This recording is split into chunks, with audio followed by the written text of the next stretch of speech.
안녕하십니까. 스탁과 스토리, 수다가 있는 수요일 김기수의 돌직구타임 M10W 김기수입니다. 인사드리겠습니다. 자, 시장이 오늘만 같아라. 그죠? 시장 지수가 크게 오른 건 아니지만, 코스피나 코스닥이나 1.2% 정도의 상승 흐름을 보여줬죠. 자, 그런 가운데에서, CS, 크레딧 스위스 붕괴로 실질적으로 보게 되면 스위스는 금융 바나나 공화국이라고 이야기를 합니다. 그죠? 세계의 금고 명성에 생긴 금. 그래서 사실 주요국의 글로벌 은행 위기 진화책이 엄청나게 나왔어요. 그죠? 자세하게 할 필요 없습니다. 위기에 대응을 하고 있구나라고 보시면 됩니다. 그런 가운데에서 시장은 그죠? 지수는 2,400포인트에서 오르락내리락 하고 있는 가운데에서 언제까지 시장 탓만 하고 계실 거냐? 그죠? 리튬 관련주 중에 에코프로, 코스모화학, 금양, 그죠? 주가들을 보게 되면 급등을 하고 있고 또 양극재, 대한민국 양극재의 성장성을 의심하지 마셔라. 그죠? 에코프로 BM, LNF, 포스코 케미칼, 그리고 코스모 신소재가 또 급등을 하고 있습니다. 코스모 신소재는 LG 에너지 솔루션으로 공급할 재료 뉴스가 있기 때문에 시세를 세게 내고 있죠. 이제 단기적으로 좀 부담스러운 가격에 진입하고 있지만 제가 이제 제일 즐겨 쓰는 용어 중에 니들이 개맛을 알아.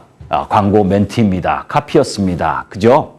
주도 섹터가 주도주로 올라갈 때 여러분들이 2월 1일 날 보셨었던 주도주의 역사, 주도주의 흐름 이런 부분들을 볼 때 시세의 전개, 흐름 부분들이 진행되는 부분을 추세를 타셔서 매매를 하셔야 된다는 말씀을 드렸죠. 에코프로비엠의 연봉입니다. 그죠? 2020년부터 작년에 잠깐 쉬고 나서 계속해서 올라오고 있는 상황이고 포스코 케미칼의 연봉입니다. 4년 동안 지속적으로 올라왔죠. 종합주가 지수는 그죠? 2022년 6월 25일 날 3,326포인트를 찍고 내려오고 있고 지금 2,400포인트에서 박스권을 헤매고 있는데 시장은 차별적, 극단적 차별 흐름을 보여주면서 상승을 하고 있는 거죠. 얼마나 많이 외쳤는지 모릅니다. 2027년부터 메모리 반도체 시장 부분을 상회하는 규모로 커질 거다. 수주 잔고가 이미 1,000조가 넘었다. 자, 그런데 그죠? 주식이라고 하는 부분은 항상 일정 흐름과 그리고 그 속에서 과하게 올라가면 파동을 그리면서 움직이게 되죠. 장기 성장성에 대해서는 한치의 의심도 없다. 다만 속도 부분에 있어서의 조절 과정은 진행될 것이다. 그 부분과 관련된 내용 부분들을 잠시 후 김기수 돌직구 타임을 통해서 말씀드리도록 하겠습니다.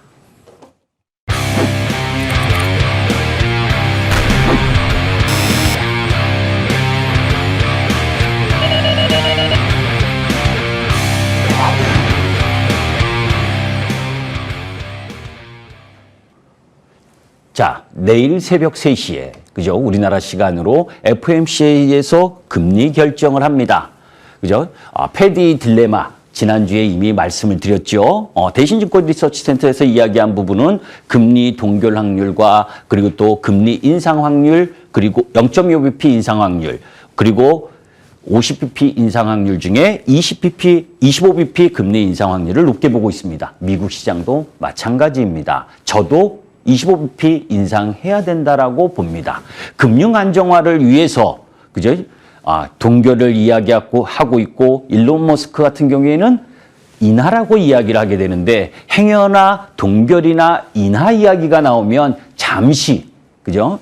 플랫폼이라든지 게임이라든지 또 이런 성장성 있는 종목 부분들이 상승할 수 있겠지만 그 동결과 0.25bp를 하는 경우엔 얼마나 금융시장이 불안하면 그죠?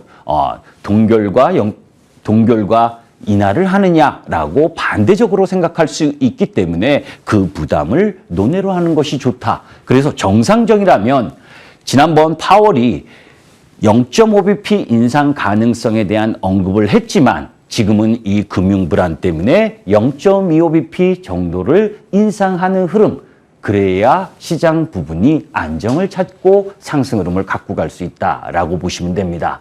미국 소비자 물가지 수치 보시면 충분히 0.25bp 정도 해도 되는 상황이다. 사실 실리콘밸리 은행 파산 이후에 연쇄적으로 금융주들 난리 났던 거 보셨잖아요. 그죠? 크레딧 스위스 은행을 UBS가 인수하고 또 그런 과정에서 온갖 문제들이 나오고 그런 흐름들 속에서 퍼스트 리퍼블릭 은행 같은 경우에는 급등락 하루에 50% 60% 왔다리 갔다리 하는 변동성을 보여줬습니다. 그런데 이제 그런 가운데에서 사실 우리나라 국민연금과 관련된 부분을 잠깐만 이야기를 하고 가려고 합니다. 난데없이 국민연금.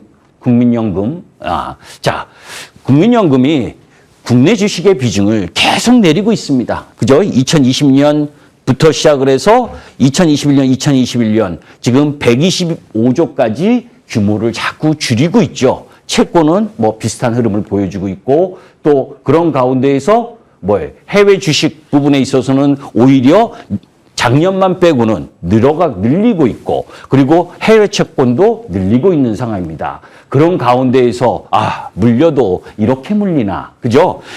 지금 포트폴리오에서 890조를 운영하고 있습니다. 운영하는 가운데에서 국내 주식은 14%, 그죠? 해외 주식과 해외 채권 부분이 34% 정도를 하고 있는데 그중에 최근 파산한 은행과 연계된 부분에 있어서 위험이 노출되어 있는 부분이 3,200억 정도.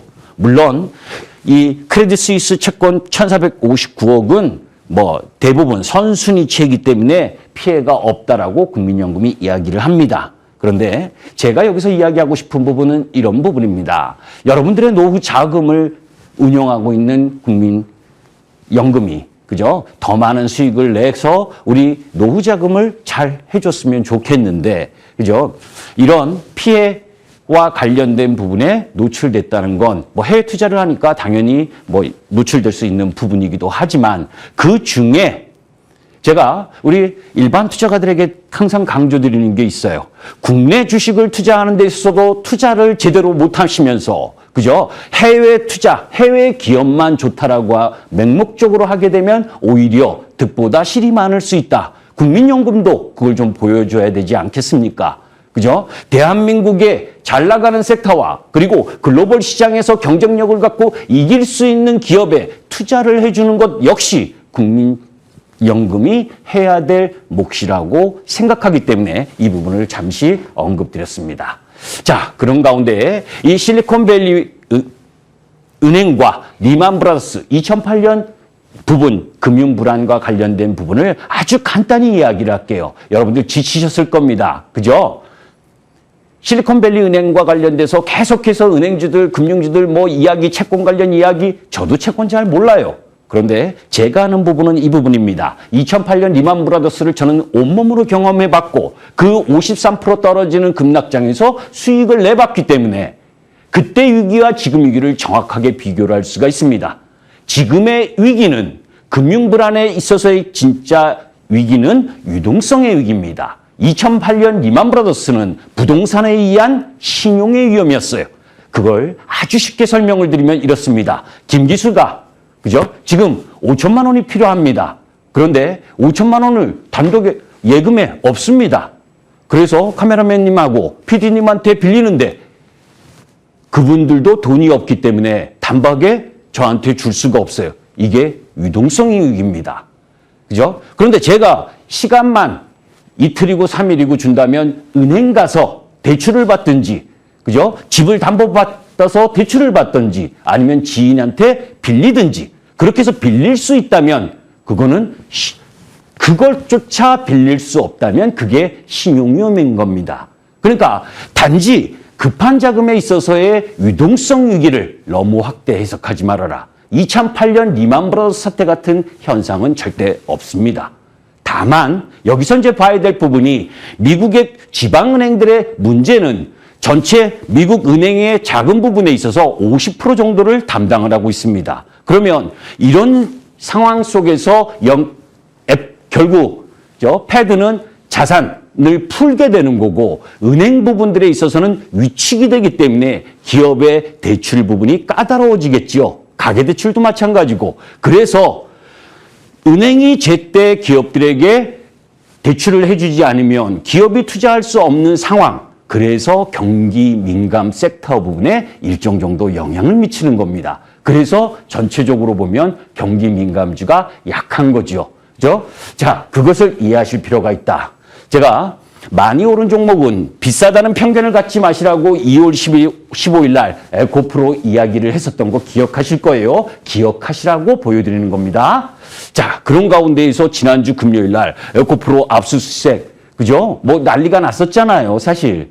그죠? 금, 토, 일. 그런데 저는 어이가 없었습니다. 한마디로 이야기하면 거기에 발단이 된 부분 중에 또 하나가 이런 이야기도 있었죠. 10억 벌고 퇴사합니다. 그죠? 꼭 10억 벌고 퇴사합니다 하니까 이전에 2020년과 2021년에 에코프로 전 현직 임직원이 미공개 정보를 이용을 해서 차익을 봤었다 하고서 재판 중에 있었던 것이 떠오르고 그런 가운데에서 행여나 임직원, 그죠? 이 무슨 회장님께서 행여나 관여한 거 아니냐, 수익 낸 거 아니냐, 그죠? 이렇게 오해할 수 있는 기사들이 난무했습니다. 그런데, 그죠? 시가총액 지금 에코프로 그룹 그 지분 라인에서 25% 이상을 들고 계신 분이 짜잔한 돈 몇 푼 먹겠다고 그거 했겠습니까, 여러분들?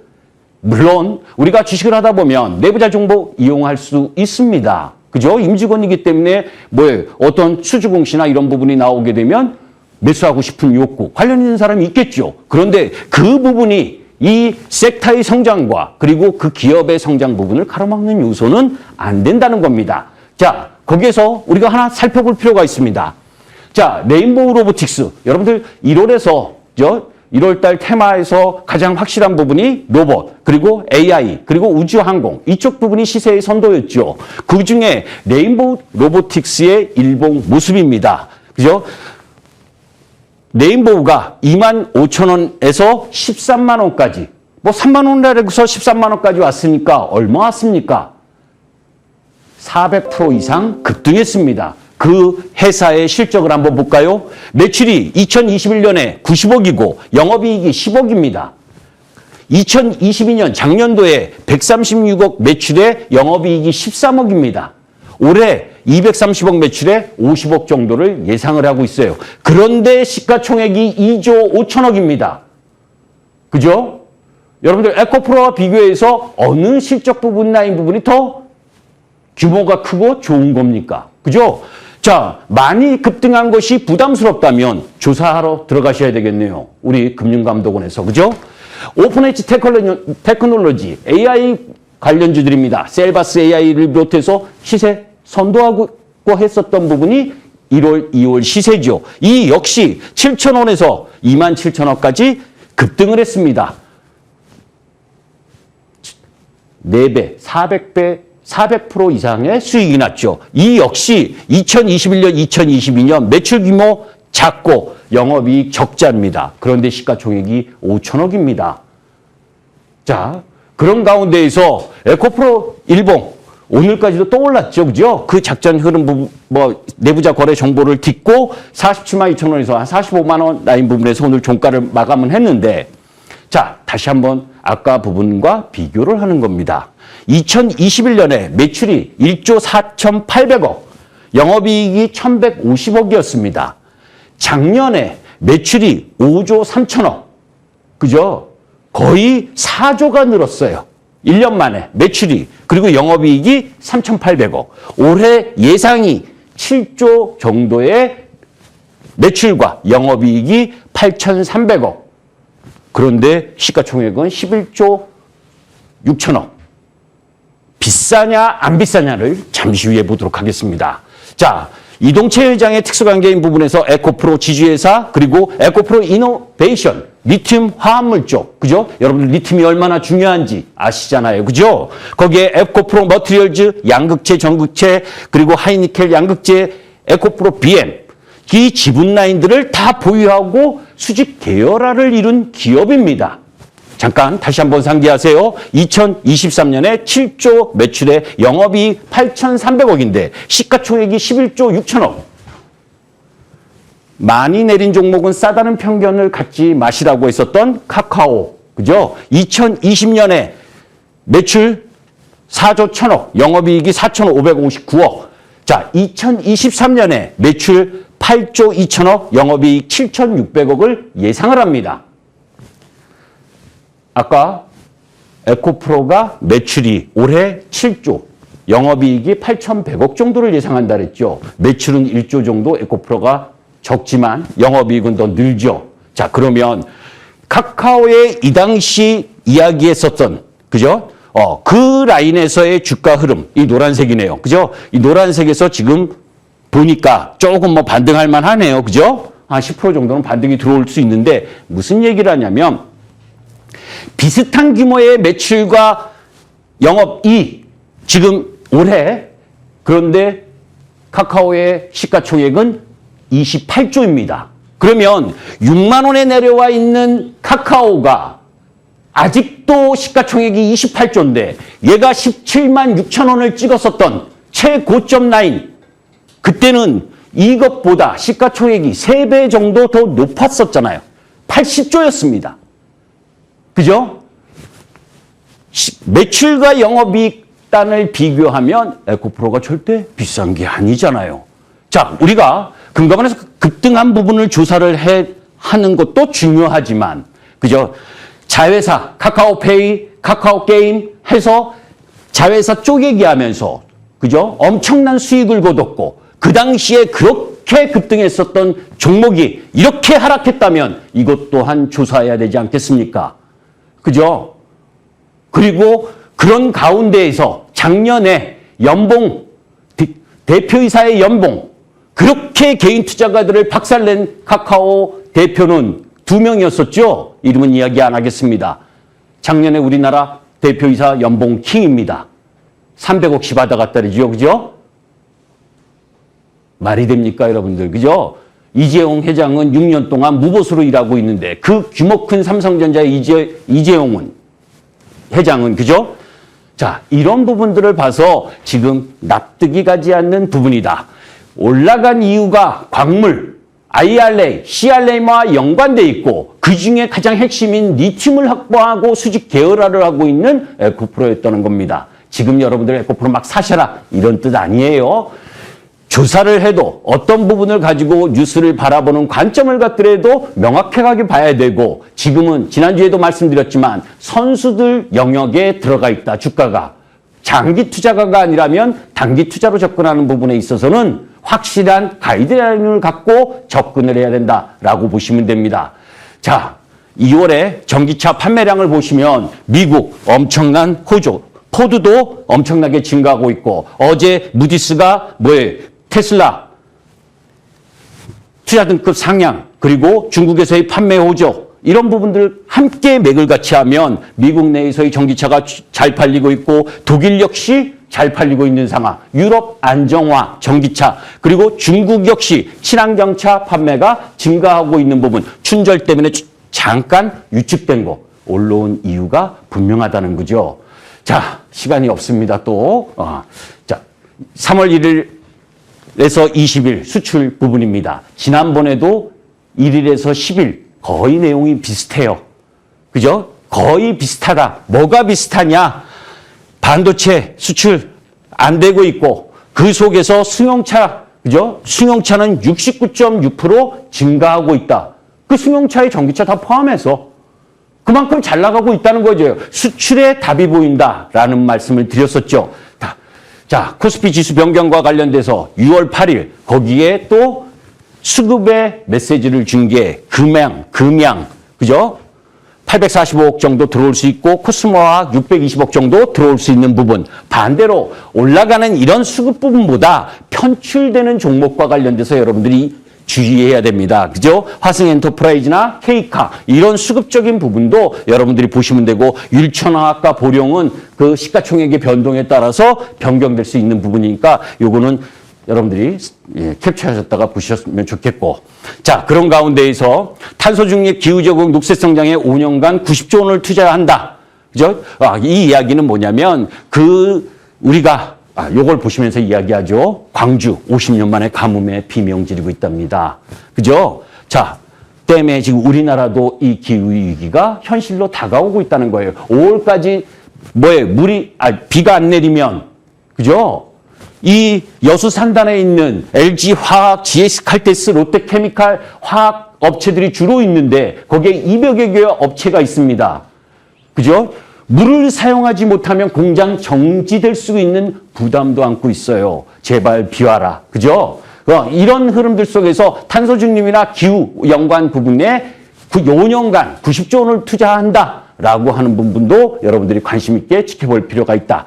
자, 중국 외자 판호 발급 작년에도 사실 얘기 나왔었어요. 그리고 나서는 줄줄줄 샜잖아요. 그죠? 오늘까지 이틀 반등을 했으니까 너무 크게 기대하지 마셔라. 왜?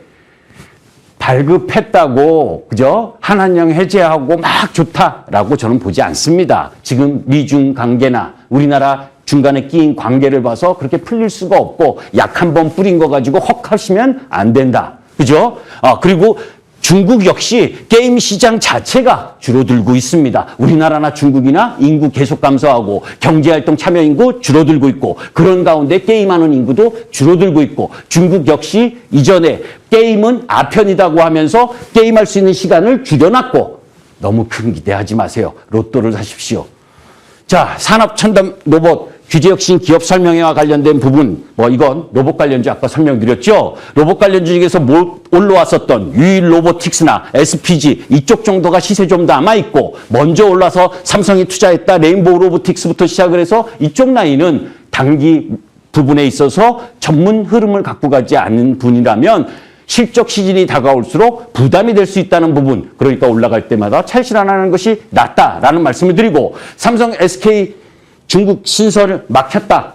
반도체 가드레일 이 부분과 관련돼서 분명히 안 좋은 뉴스입니다. 그런데 이거를 상쇄하는 부분이 뭐예요? 이달 말 국회 K-칩스법 제가 통과 좀 시켜라. 여당 야당 싸우지 말고. 그죠? 통과될 가능성이 높다는 겁니다. 그리고 그러니까 반도체 소부장 쪽에서도 조금 아낄 수 있는 것들은 10% 정도 반등 들어올 수 있는 위치. 그리고 중요한 건 여러분들 감사 보고서에 제출 지연하는 기업들. 그죠?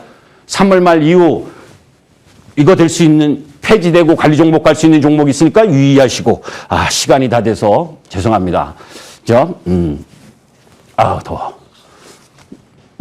자, 이제 못다한 이야기들을 6시부터 이제 여러분들과 이야기를 할 겁니다. 그죠? 주도 섹터 2월 1일부터 계속 강조드렸는데도 남의 떡은 커 보이고 내 떡은 필요 없다. 초지일관 하셨던 분들. 그죠? 그런 분들께서 이제 어떻게 해야 되는지 6시 10분에 그죠? 주도 섹터를 가지신 분과 못 가지신 분이 지금 해야 될 흐름. 그죠? 지금 추격 매수를 할 거냐? 아니면 지금 내가 보유하고 있는 부분을 어떻게 움직이는 것이 나은 판단이냐 하는 부분과 관련돼서 여러분들과 함께 하고자 합니다. 자, 김기수를 클릭하셔서 지라하고 들어오시면 되는데 제가 이 설명을 오랫동안 안 했더니까 잘 설명을 못 하겠네요. 다 아시죠? 다 아시리라고 보고 다음 주까지 여러분들의 승리 투자를 기대하겠습니다. 김기수였습니다. 감사합니다.